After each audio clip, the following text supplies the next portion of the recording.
Hi, I'm Sonia Patel, and today I'm going to be talking about some applications from Desktop Metal Studio System.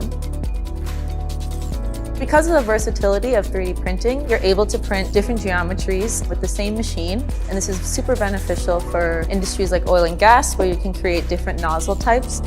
This first example is a flower nozzle that's used for a fluid atomization process. You're able to produce several iterations of this nozzle until you find one that works for your process. Our customer in Iceland was able to print these parts for the food processing industry. With 4 Studio 2 printers and 2 furnaces, this customer was able to manufacture these parts in volumes up to several hundred pieces. Another great application of the Studio 2 system are large stamping dies like this one that go through thousands of cycles a day.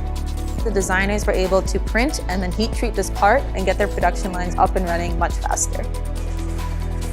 And finally, here's an example of a crankshaft starter gear that was prototyped on the Studio 2 system.